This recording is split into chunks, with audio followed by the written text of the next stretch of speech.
Taurus 2025. People born under the sign of Taurus, the year 2025 may require more work from you, but it may also yield positive outcomes from your efforts. Saturn appears to be producing positive benefits after making you put in extra effort, particularly until March 2025.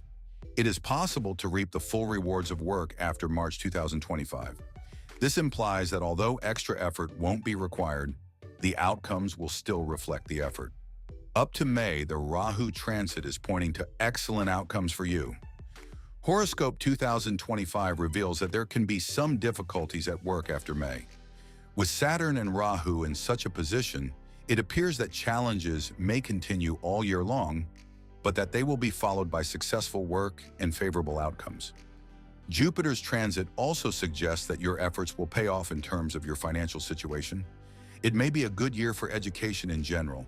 It is also anticipated that this year would be favorable for issues pertaining to marriage and married life. Additionally, 2025 may bring about generally positive outcomes for romantic relationships.